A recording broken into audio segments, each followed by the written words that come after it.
Hey everyone, you are listening to the All Things Private Practice podcast. I am your host, Patrick.Casale, out of Asheville, North Carolina, podcast where we talk about private practice startup and all things in between. I am joined today by a very good friend, co-moderator of my Facebook group and colleague, Tara Holmquist. She is in La Crosse, Wisconsin, and is a PsyD out there, owns TMH Psychotherapy. Today we are going to talk a lot about creating your business around your value system and what works for you so that we can break out of the comparison mindset of I've got to do things to keep up with the Joneses, so to speak. So Tara, thank you so much for coming back on. It's always a pleasure to connect and to connect outside of Facebook messages and threads. Well, thank you for having me. I always enjoy being here and just talking with you in general. So Tara, let's talk about values in our businesses and how to kind of create something that feels individualized and unique. Because I know that for what works for you may not work for me. And I think we're all guilty of seeing the Facebook threads of, I'm going to make $400,000 this year and that's my goal. Or I'm going to do 900 different things this year in my business. And then I think for people starting off or for people who don't value those things, that can feel like a gut punch and potentially create a lot of insecurity for entrepreneurs. So tell us about what you've stepped into as you've kind of grown and learned more about what works for you, your business structure, and your niche. And let's kind of take it from there. Yeah, no, I am definitely victim to that. I am a participant in those threads, in every thread. No, but I've definitely seen that. And I would say that that insecurity and that kind of drive actually is where I started when I started my private practice. And I think that's where a lot of us do start, is because we want to do this right. We want to, make the most money or be able to pay our bills and just do this the way that we had imagined it in our heads when it starts. And I found that I would just get so insecure, so anxious around like the money stuff, the financial stuff, and like tying this like financial tie, I guess, to like my worth in the room, and it, when I was really thinking about like my niche, for example, and I want to talk a little bit about like my niche and the people I serve, because I actually created my business and my policies, procedures, all around this particular niche that I serve, which is attachment trauma, relational trauma. And so instead of sitting in the sort of insecurity around like, how much do I charge for this? Or like, can I, how about a no-show fee? And do I charge full rate for this? And do I take insurance? Do I not take insurance? I'm worth more than this. I have a doctorate. All of this, instead of sitting in that insecurity around that, I kind of stepped outside and realized, you know what, I think I'm talking outside of my own trauma here. Like, this is my own stuff. And if I start to build this business around trying to heal my own trauma, it isn't going to heal.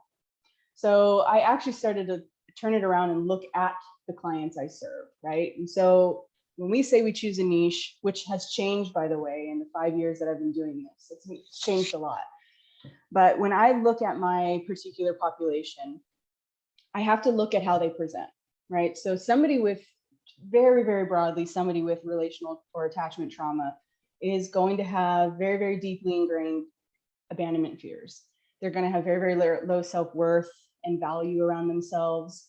They probably don't trust a lot of people. They definitely don't feel safe with a lot of people. They don't even know what safety feels like in relationships. And so those are the type of people that are going to show up, and they're going to show up very differently, but they're going to show up with those same sort of deeply held core beliefs around who they are and what they expect out of their relationships.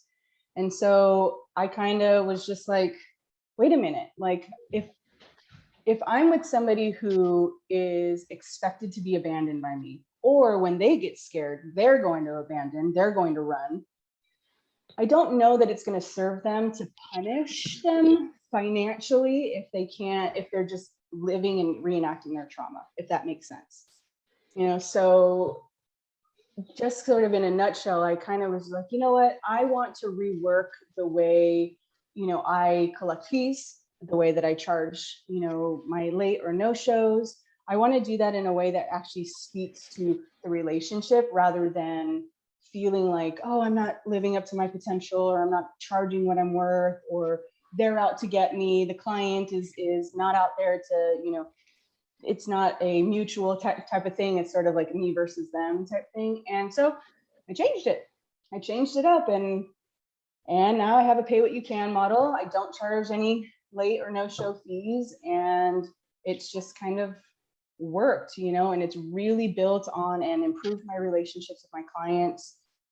There's a very, very deep sort of core belief of value, mutual respect, constantly having conversations around how they feel and how I make them feel in the room. And it's just something that's just worked for me. It's very different from what we typically, I think, talk about in these like Facebook groups. And when we're consulting with our colleagues, is like, oh, you have a doctorate, you need to be charging, $100 million a session, and charging for this and charging for that. And they don't show up, they don't care about you, blah, blah, blah. You need to charge them for that. And it just wasn't working for me. So I switched it up. Here we are. So getting more in alignment with your value system and how you move through the world, how has that actually turned out in terms of your business model and structure? So it sounds like you're staying pretty full. Mm-hmm. You live in Wisconsin. I know you're licensed in California, and we can do a whole nother podcast on that one day. But your clients are contacting you. When you present them with the pay what you can model, what typically happens on the other end of the phone? At first, it's a lot of like uncomfortable silence. It's a lot of, I don't really know how to answer that question, for both of us, honestly. It took me a while to get kind of comfortable with having this conversation. The other part of it is I'm in the middle of also taking insurance as well, right? So if I have different conversations with different clients all the time. So I do get a lot of like uncomfortable, like, what do you mean, conversations at first. But once, it's really important to me to sort of try to shift that power over and let the client know, like, this is literally your time. I'm here to provide a service for you. This is how I can do this. These are my skills, but you're the expert here. You're the one that tells me how you value this time, how you value the experience, and what feels accessible to you, and it's hard, right? We have a lot of internalized capitalism in us, all of us, and so it's like, oh, it's supposed to be it's the medical model, and you're the doctor, and I'm supposed to pay, this is what I'm expected to pay. And there's a lot of guilt and shame that goes around with that. But after we do have this conversation and sort of really clarify, it's literally a very simple, okay, so you've seen my website, I do follow a pay what you can model. What do you imagine therapy costs? And then they'll say whatever, they'll pick a number, and then I'll say, okay, and is that something that's doable for you, or what's something that you feel comfortable with? If we were to do this every week, once a week for an hour, what would this feel like for you? And they tell me a number, and if it's a number that I can realistically go to, it's sort of my bottom, and that's it. Okay, and that is what your fee is going to be for this, and we will revisit this, when you want to, maybe when in 6 months from now, a year from now, just to check in how you feeling about the work we're doing together. And I try to make it as least sort of money talk as possible, and more of, are you getting what you thought you were getting out of this? And if not, how do we adjust? So counterintuitive to what a lot of business owners are doing, I imagine. And, including myself, my type A is like screaming right now with all the open-endedness of that. And I'm like, no, I need expectations and to know what I'm getting into. Is there an average amount of money when you put it on the client to say, what do you think this is worth? Like, what are some average responses? I'm just curious, based on the fact that you're getting calls from California, and I want to kind of just know, what do therapy clients expect to be paying for therapy? Mm-hmm. I would say actually my California clients is very different from my Wisconsin clients. My California clients will often, I would say, average around 100 bucks. They'll say, I don't know, probably like 100 or so. And is that something that you're comfortable with? Blah, blah, blah. It is a lot lower for my Wisconsin clients. It's a different culture out here in Wisconsin. I feel like definitely from California. And like you said, that's a whole other podcast we could talk about the cultures and how to sort of market to the different types of populations. But theirs is a little bit lower. I would say average, I would say average about $75, $80 a session that they usually will say like, I don't know, this much, which is actually more than Wisconsin insurances pay out here anyway. So, okay, if they can realistically do it, then I'll take it. So it sounds like really, like you said, reinforcing and validating that statement of you are the author, right? Like you are the expert here. You know what you need. And again, just a very different model. And what have you found to show up in terms of, do clients stick around for a long time? Do they show up and do the work? Do they have a different level of investment when they feel empowered and supported financially? Absolutely. Absolutely. I mean, first and foremost, I have long-term clients. That just tends to be, it's the population I serve. We're reparenting, we're building relationships, we're teaching how to relate in a different, healthier way. So that's sort of the long haul for people.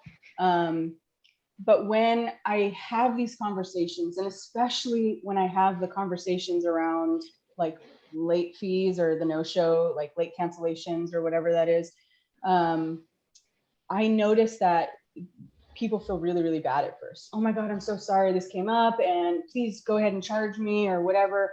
I'm so sorry. How much is it going to be? Blah, blah, blah. And I know when I have that conversation of like, oh my gosh, I hope everything's okay. Don't worry about it. I'll see you next week. That next week when we talk about it, they're usually sort of bewildered and they're kind of like, wait, what do you mean? And I have the conversation with them around, it doesn't necessarily have to be punitive that life happened to you.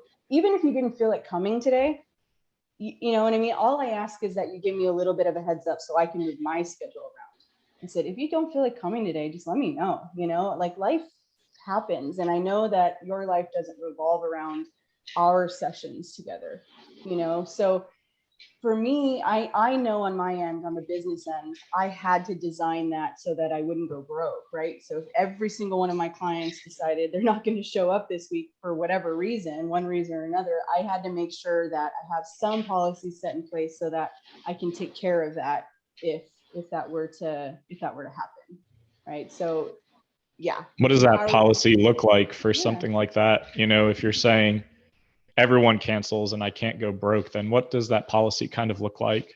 Yeah. So I do have to have boundaries in place, right? So I do have like a frequency. If they're doing this often and you can kind of see that they're tapering away and they're kind of just not as invested as they originally were, that's, we're having conversations around that. So basically it's if I ask for 24 hours, I ask for at least 24 hours in advance. And that way, I can move things around or throw some admin work in there for that free hour. But sometimes if they can't do it in 24 hours, then the next time I see them, I will reinforce that policy. Hey, I need just a little bit more time. And if it becomes a pattern, then it's in my paperwork, but they also know, hey, is it time to take a break from this? Let's talk about, your progress. Let's talk about, are you getting what you originally thought out of this? And like I said, it's usually a conversation just that's based on sort of mutual respect of one another. You know what you're talking about. You know how you feel. It might be hard for you to say it. I'll teach you how to say it, but you know what you want or what you don't want, And honestly, Patrick, the people that will cancel on me the last minute, I've got a group of them that want extra sessions during the week anyway. So it sort of balances themselves out, based on their needs and what they want, and if I can provide that for them. So it's worked for me so far. It's felt the most comfortable for me, honestly, and that's the most important, is that I don't have the anxiety every time I have to have a conversation or every time I'm looking at my my bookkeeping or my bills or whatever, and going like, oh, shit, like I need to see 7 more clients this week or else, it just, yeah, that's the best part of it, is just the breather. And just that's how it works for me. I don't want anxiety. I already have enough of it. Yeah, I can certainly relate to that. One thing that comes up for me then is, it sounds like because your niche is around relational and attachment trauma, that if you notice someone's being kind of inconsistent with their therapy and you get to process that in the next session, that is a good way to model healthy boundaries and expectations around time, and being respectful to each other's schedules. And instead of handling that in a financial way, being much more inclined to approach that from a relational perspective and approach. Absolutely. Absolutely. And again, it's not something that I could make go on for, forever and ever and ever. It's, if this is happening in a way that's establishing a pattern, then yeah, the option to take a break, option to go bi-weekly or once every other month, that's always thrown out on the table. And if it's somebody that's just repeatedly still doing it, no, I want to come every week, but repeatedly doing this over and over again, then that is the time that I will say, I'm going to make the decision for us to take a little bit break right now. I want you to experience this, feel what this feels like, and then feel free to contact me in a little bit, next month or something like that, to see what this feels like. And oftentimes they do, and sometimes they don't. They go, it's sort of a relief for them that I make the decision, which I'm mindful of, because I think that plays into some people's sort of traumas or some people's patterns. But if I'm trying to set the boundaries and they're not knowing how to honor those boundaries, then you kind of have to assert yourself for them, at least in this conversation or this situation. Yeah, I think that makes a lot of sense. So really being the one to be able to model that behavior of, we both need to show up for one another in order for this to work. And also, while simultaneously addressing attachment trauma, just recognizing that stuff comes up in therapy. Mm-hmm. It can create the desire to run or to just disappear or abandon. And holding that space consistently, it sounds like that really empowers your clients to know that although it's not comfortable or safe all the time, that the outcome is going to be consistent and it's not going to really change in one degree or another. Absolutely. Absolutely. One person in particular that I had this conversation with, when we switched from insurance to self-pay, I constantly remember, him feeling uncomfortable and feeling like, oh my gosh, this is so weird. I've never had this experience before where he was empowered to sort of make his own decisions. And once we and it took several sessions for us to kind of work through this. What's this feel like? And let's talk about the discomfort around this. And in that, I could see it so clearly, because that is one of the patterns that we were working on, is trusting himself and trusting that other people are there to take care of him instead of hurt him, and we're in this together and we can rely on each other. And that was actually so cool. That was like therapeutic in and of itself. Just those conversations about him deciding what he wanted to pay, and that's exactly what I'm talking about, is that everything we do, if we have our therapy hats on, everything we do can be seen as a clinical conversation or a therapeutic conversation. It's going to show up no matter what. Relational dynamics are going to show up no matter what. They're showing up right now with you and I, and so I invite those conversations. It's fun. And it's just happened to be the way that I chose, to design, my policies or whatever, but it still leads to, sort of these clinical conversations that is healing in and of itself. He's learning to trust me and himself. And I think it's cool. I think it's super cool. Yeah, I can tell how passionate you are about it and that this is really important for you. And what would you tell people who, maybe want to follow a similar path? What kind of hesitations or fears did you have when you kind of transitioned to this type of model from this is my rate, this is my cancellation policy, and I'm pretty strict on this? I actually get this question a lot, and the insecurities are usually around, am I going to make enough money in the week or whatever? Am I going to make enough?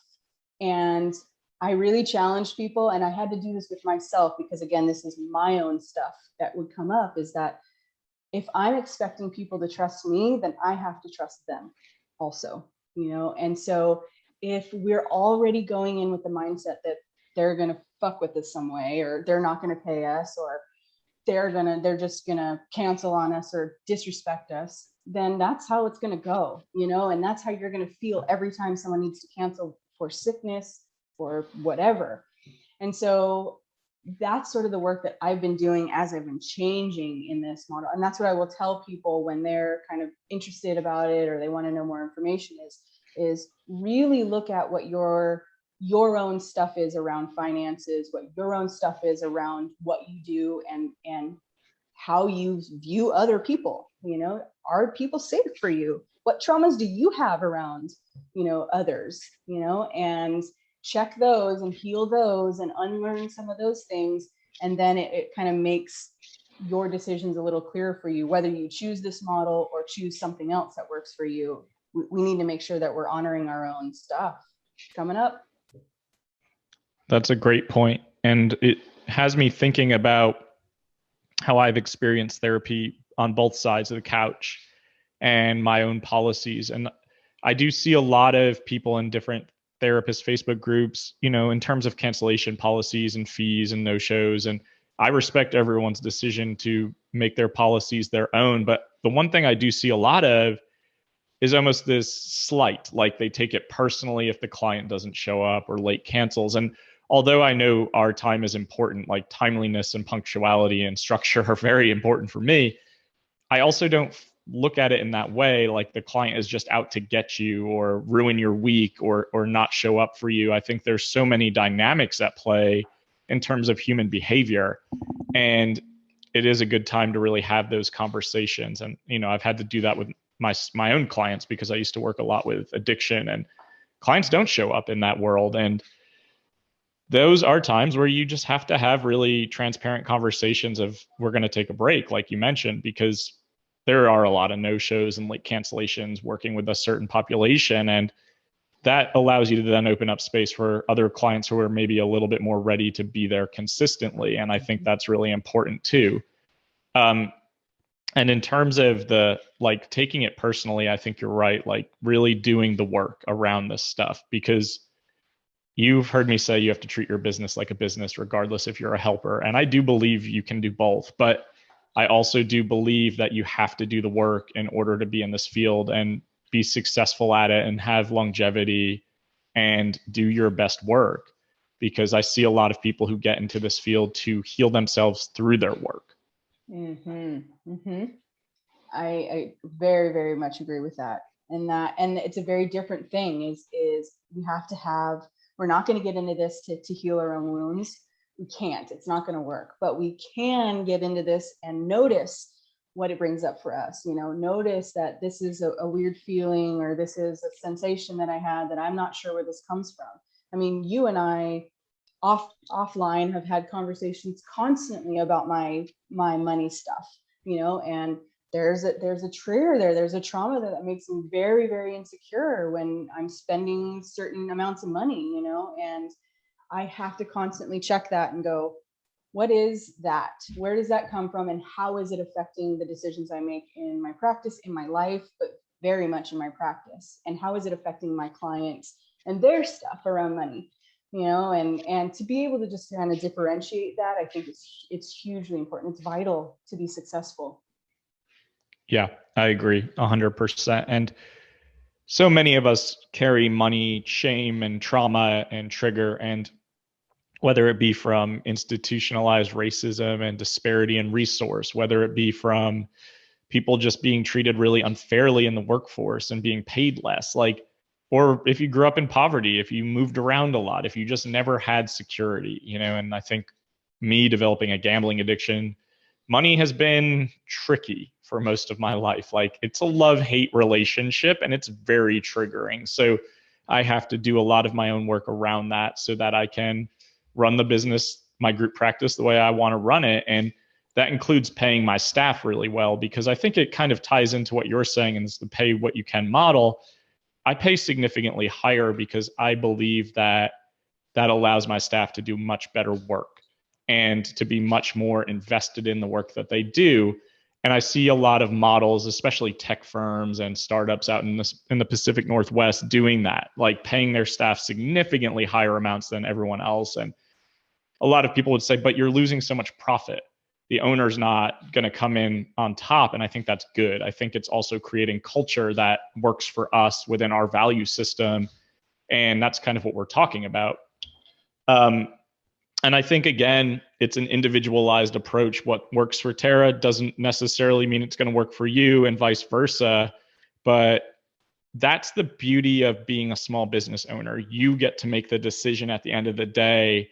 And if you're feeling any sort of way about cancellation policies, no-show fees, raising your rates, having money conversations, not taking a certain amount of sliding scale, or taking a certain amount of sliding scale, notice that and pay attention to it, because it's coming up for a reason.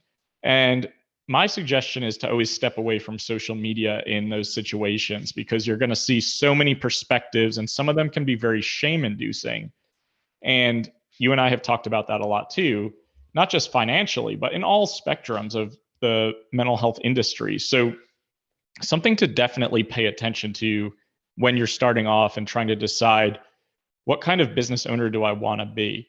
And this gets to evolve over time. Your niche gets to evolve, your policies get to evolve. You can change them every month if you really want to. I don't recommend that, but you really do get to create this as you go, because I think we get into small business ownership and entrepreneurship because we want freedom and autonomy. I think that's always something that is an underlying value and desire for all of us. You know, I poll a lot of people in our Facebook group, and that's always an answer, right? Autonomy, freedom, flexibility. And if autonomy, freedom, flexibility to you means reading more books, binge watching more TV, going on more hikes, but just having more time in your schedule, the money at the end of the day, provided you can pay your bills and keep the lights on, doesn't really matter that much. That's exactly right. You know, is our values don't have to be rooted in money all of the time. It is the thing that makes the world go around. I get it. You know, I mean, we have to pay our bills, we have to live, we have to have our basic needs met. And also there are other ways to achieve what you're looking to achieve without making $5 million a year, you know, and that's okay. You know, you could be a phenomenal therapist. You could be the worst therapist ever. What you make at the end of the year has nothing to do with that at all, you know? That's very true. And I think we associate our self-worth with what we make or how much we accomplish. I mean, I'm definitely guilty of the accomplishment piece, but you know, I think we need to take a step back and re-examine what really drives us and what feels aligned within our value system and our beliefs. And it's nice to know that you're doing things differently and you feel very fulfilled in what you're doing and creating. And on a personal note, I know you just bought a house. I want to know, like, with the pay what you can model, how do you know or have any sort of tracking or consistency for your accountant at the end of the year so that you can do something like that? Well, I mean, I just use my typical spreadsheet that I've been using to track, you know, expenses and things like that. It doesn't really affect anything other than in my head, I'm like, okay, this is what I need to make each month in order to take care of my responsibilities. You know, my partner does his part and I do my part. And, you know, I just have to make sure I get to that. So what does that mean for me? That means if every single one of my clients pays this amount of money, the lowest that they can pay, then I'll be okay. I need every single person. So that means if I have 20 clients on my caseload, which is way too much for me, by the way, 2022, it's going down, I promise. But if I have 20 people on my caseload and half of them cancel that week, the other half will make up for what the other half didn't, if that makes sense. You know, so I'm always actually making a surplus I'm making profit every month, you know, so it's just like, oh, I can use what my profit was last month to make up for maybe if I need to make up this month here, you know, and it's really not been an issue. I mean, I would say I've been heavily in the pay what you can for like 6-7 months now. And I haven't seen a dip in anything. I haven't seen a drop. Obviously, I'm poor now because I just bought a house, but but I haven't really seen anything. And if not, I've seen an influx. I mean, we're still in the middle of a mental health crisis, so I'm still getting calls constantly, and I'm just not worried. I don't know. Like I said, if I'm going all in with this idea of valuing and respecting the client in the way that I want to be valued and respected, then we're going to take care of each other. We're going to take care of each other. And that's more ways than just financially. It's okay. We're all in this together. We're all trying to figure this out, and we make it work. Yeah, I really like that. And again, I just want to circle back to how it works for you and how that feels really important for you. So it sounds like that is a more sustainable private practice model and goal for you long term, so that you don't burn yourself out. Because I know a lot of therapists who are charging $300 an hour, but seeing 30 clients a week and can't even think straight at the end of the day. And then it becomes a conversation of like, what did you work so hard for if you can't even enjoy and appreciate life and what you have? And, I just want to highlight that Tara's model is innovative and outside of the box. And that's what we try to do here, is highlight people who are doing things differently and was still able to purchase a home and still able to pay the bills and still able to feel fulfillment and enjoyment in life. And that's what this is all about. So whoever's listening, make this business and this small business journey what you will and what works for you, and continue to take a look at it, both introspectively and from a distance, to try to make sure that you're working and living within your values and beliefs. Tara, tell everyone that's listening about your Wisconsin Facebook group and where else they can find you, so people can pay more attention to what you're doing in the therapy world. Sure. Well, if you're a therapist, you have seen me in any group that literally you're in on Facebook. I promise you. I scold Tara all the time for this, but she is correct. She is in every big Facebook group imaginable, offering very good information and advice most of the time. Most of the time. And then the other time, it's just a lot of Schitt's Creek gifs and memes and stuff, which is also fine. But I also run the Wisconsin Therapists in Private Practice group as well. And that was just born out of when I moved here in 2020. I didn't know anybody, and I just wanted to network and make relationships. And Wisconsin is very different from California. It's very spread out. It's very, it's just different. And I wanted to meet people. And so we've grown it. I think we're at like almost 250 people, which is way more than I was expecting when I, opened it up. And I've built some great relationships with people, and we've made some great connections. And I'm not the only person, and I'm not the only therapist that lives in Wisconsin, and that's just refreshing. So, but it is called Wisconsin Therapists in Private Practice, and anybody who is licensed or provisionally licensed under supervision is welcome to join if you're in Wisconsin. Tara does a really great job of moderating that group. I'm a part of it, even though I don't live anywhere near Wisconsin and have no desire to. But I do think that leading by example is something that you do really well, and talking the talk and walking the walk simultaneously, and the way you show up for people. So I really appreciate that, not just personally, but professionally. And I think it makes a big difference. And it definitely has that attract and repel mentality. And we talk about that a lot on this podcast. So I just want to say, I really appreciate that about you. And everyone who is listening, I really appreciate that too. You can find more of me at allthingspractice.com, where I do individual coaching, group coaching courses on how to start your private practice, host retreats internationally and domestically in really cool, fun places, and have the podcast episodes up there as well. Please like, join, subscribe, and share. We really appreciate all of the support and following, releasing new episodes every Monday. So we will see you next week. Thanks, Tara. Thank you.